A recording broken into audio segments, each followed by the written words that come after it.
I was Beth Darling, sexy genius. I was Beth Liebling, uptight, good girl. Prude, right? I didn't want to be, I just was. I couldn't help it. I just had grown up being shamed about sexy stuff. So you can imagine that in the bedroom and in my personal sex life, I was not comfortable asking for anything that I wanted.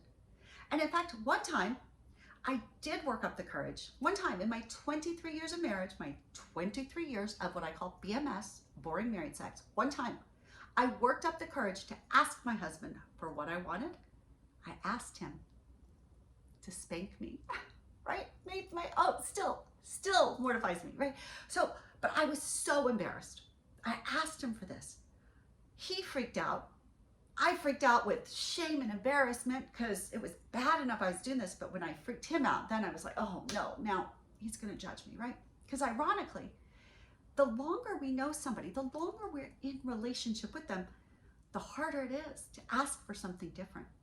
The more we have at risk to lose, the more we have to lose if they don't like it. So I had to figure something out, right? I didn't during my marriage, but after my marriage, I was still scared. I was still shy, and I needed to figure out a way to help myself to get what I wanted to be able to speak up. So I want to share with you what I did. And towards that, I want to introduce you to my friend Candi, because my friend Candi is everything that Beth isn't. Candi says anything. Candi has no inhibitions. She is not shy. She is not insecure. She does not get ashamed about her body or her desires, what she wants, what she will do, what she won't do. No.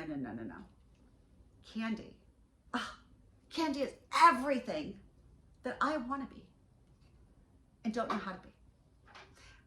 Candi doesn't have a conscience. She doesn't have a filter. It's awesome.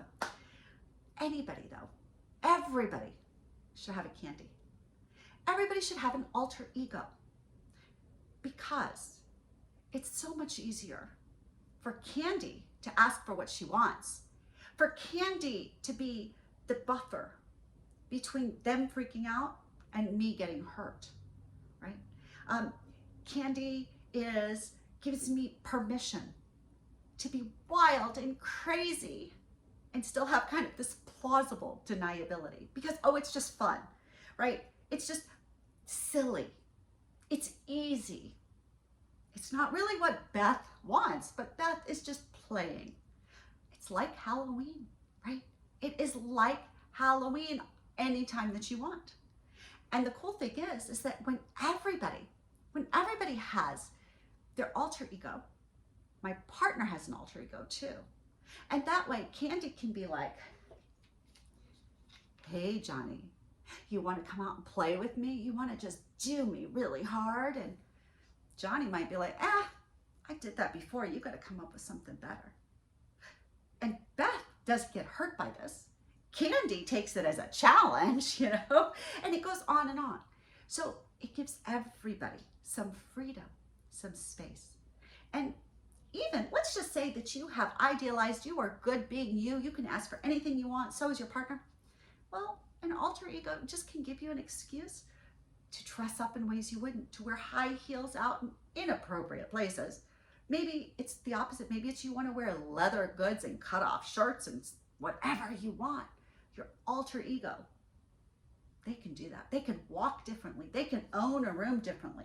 They can treat people differently. They can talk with an accent or not. There's just so much freedom in just allowing yourself to be somebody different whenever you want, and allowing your partner to do the same.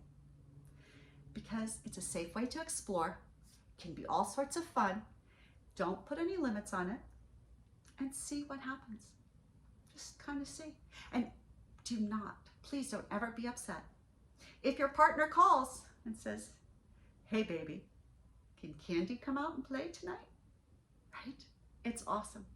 You can have as many alter egos as you want. You can have as much fun as you want, and promise, It is a very, very fun, easy way to hide in very plain sight and still have the best sexy fun you've ever had, because nobody should settle for BMS ever again. Thanks, Sarah's Secret, for having me. I love y'all. I'll see you soon. Bye.